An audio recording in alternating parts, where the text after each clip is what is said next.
One of the great collapses in the NFL in the last 20 years has been the downfall of one Antonio Brown. Now, I did a balls deep on his career and self-destruction, but this week AB filed for Chapter 11 bankruptcy, something I honestly have been waiting to see for a long time. Not wishfully, but genuinely. I found myself asking, how the hell does Antonio Brown still have money? Now, he cost himself at minimum $30 million while being actively employed by the NFL, ruined his chance to make more money after his Tampa meltdown, bought and destroyed an AFL franchise, has been through several lawsuits, settled sexual assault allegations, and spent frivolously, buying things nobody needs. Like whatever the hell is on his finger here. This scary black bar is what you spend on things that no one ever needs. What is that? Did you say give me something that looks like I stuck my finger up Mr. Freeze's asshole? And now he's broke. Oh, and the jeweler who made him that Mr. Freeze finger asshole thing also suing Antonio Brown. I'm white collar criminal and former financial advisor Brandon Perna, and this is how Antonio Brown lost all of his money. That's good sports.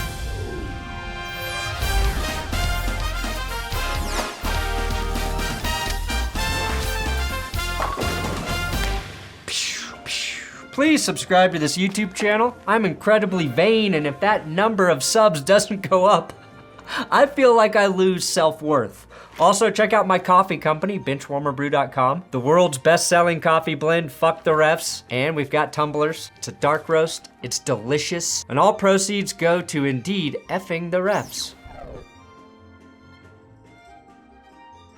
Antonio Brown has officially filed for Chapter 11 bankruptcy, claiming less than $50,000 in assets while owing nearly $3 million to 8 creditors.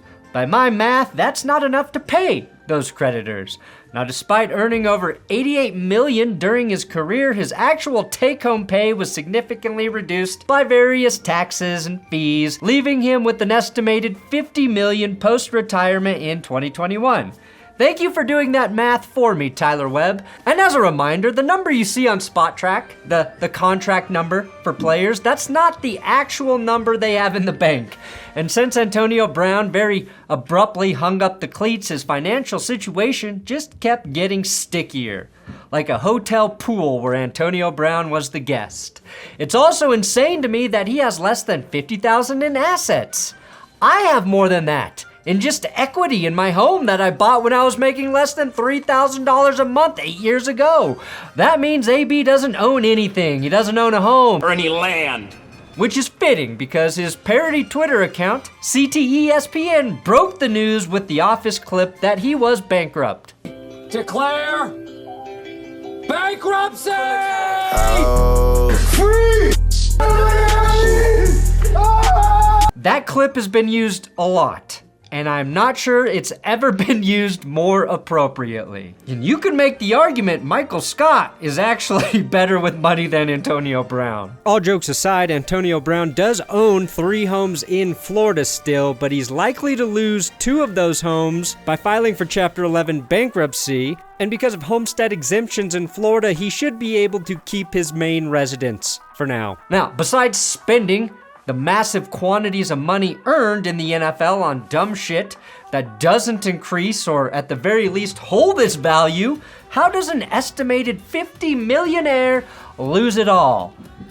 Well, in disturbing and equally hilarious fashion. In 2018, Brown began to square off in several significant legal battles, starting with his barber for allowing him to get this haircut, a case I actually side with Brown. In April of that year, though, he threw furniture out of his 14th floor apartment. This is the video of that incident, which shows furniture being thrown from a 14th floor condo in Sunny Isles.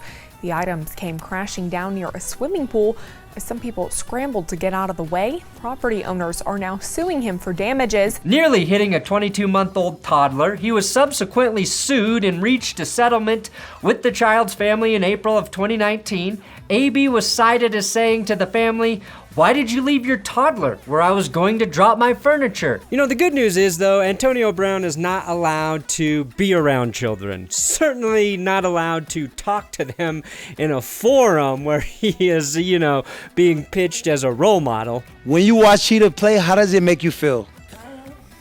He on the edge of his seat right now. He's excited. He on the edge of his seat. He's kind of emotional right now. Wait, who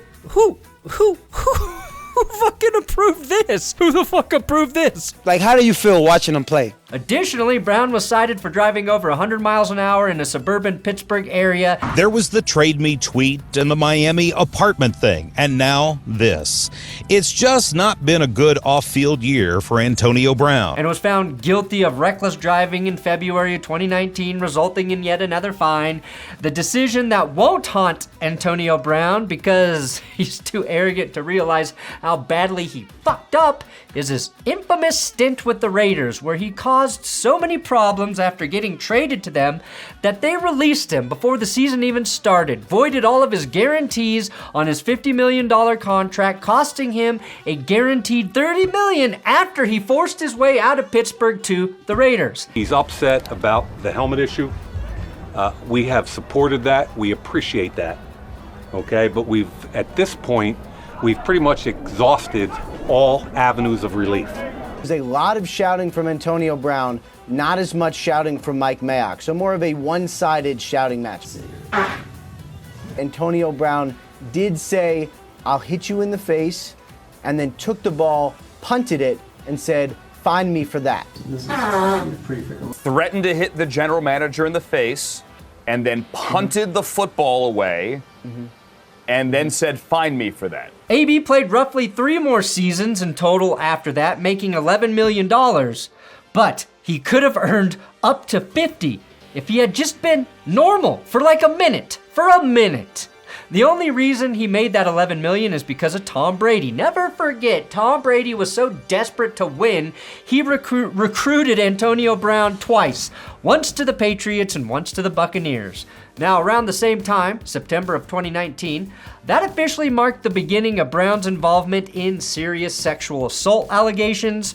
This is the stuff we all kind of forget about when we treat Antonio Brown as the lovable neighborhood dunce. Brittany Taylor, his former trainer, filed a lawsuit alleging multiple sexual assaults, including rape. Brown and his legal team denied the allegations. The Allegheny County District Attorney did not prosecute due to the statute of limitations, but the civil suit continued and was settled in April of 2021. But we're not done there, because another woman also accused Brown of sexual misconduct. In a separate case from 2018, a Pittsburgh-based doctor, Victor Prisk, sued Brown for farting in his face and $11,500 in unpaid fees. They're calling it the most expensive fart in human history.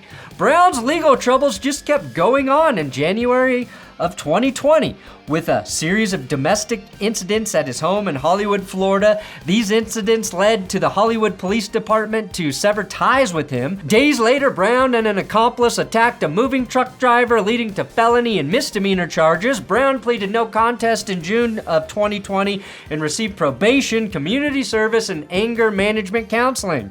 Hindsight being 2020, I'm not so sure counseling had the intended effect. When he had his infamous meltdown in New York, stripping like Magic Mike in front of us all, he forfeited roughly another $1 million as he was 8 catches, 55 yards, and 1 TD away from hitting 3 $333,000 performance bonuses. Now, while researching, I was looking this info up on SpotTrack, and I laughed out loud, alone, when I saw the word champion in the corner next to the very small amount of money Brown was earning, comparatively speaking, of course.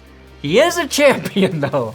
In May of 2022, Brown allegedly exposed himself to a woman in a hotel in Dubai. You know, I ain't used to girls just disrespecting me, like, you know what I'm saying? I'm an alpha male, so the girls like in the pool taking my drawers. This just from his phone so video. He posted that? Yes, he leaked it to the media with the fucking idiot guy Ryan King. They did a PR technique. Later that year in November, he faced domestic violence charges after throwing a shoe at his ex-fiancée. This incident led to an attempted arrest by Tampa police in December of 2022.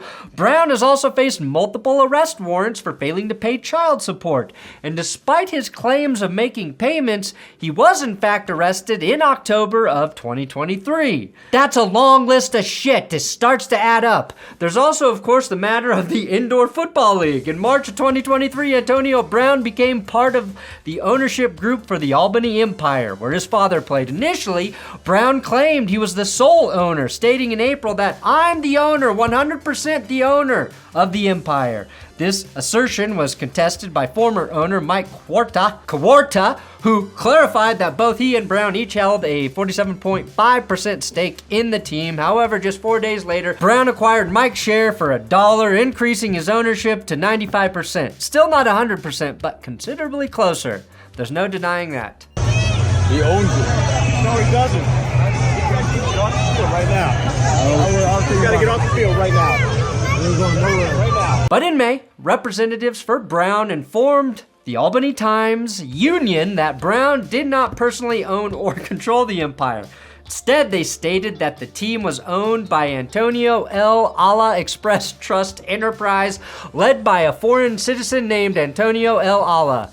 In a letter addressed to the Times Union, Brown wrote, I, Brown Antonio Tavares, a foreign national, but not a citizen of the United States at birth, am writing to you regarding recent reports that have been circulating in the media regarding my supposed ownership of the Albany Empire team. And introduce you guys to Antonio Brown, the new part owner of the Albany Empire. I want to make it very clear that I am not the owner of this team. The new part owner of the Albany Empire. And any claims to the contrary are completely false. Media outlets quickly challenged Brown's self-identification as a foreign national, noting that he was born in Miami to U.S. citizen parents. The letter cited a section that pertains to individuals born in American Samoa or Swains Island or under specific other circumstances not applicable to Brown. Some interpreted the language in the letter as an attempt by Brown to align himself with the sovereign citizen movement.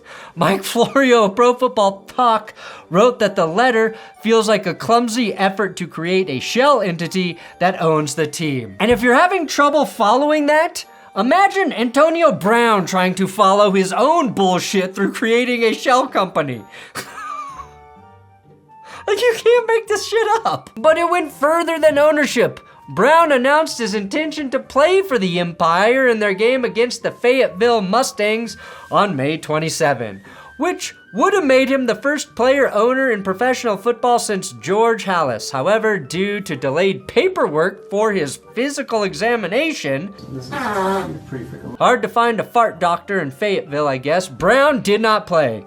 Despite having the authority as the team owner to waive the physical exam requirement, he chose not to. Incredible. He can't even outsmart himself. Of all the rules to follow, that was the one Antonio Brown chose to abide by?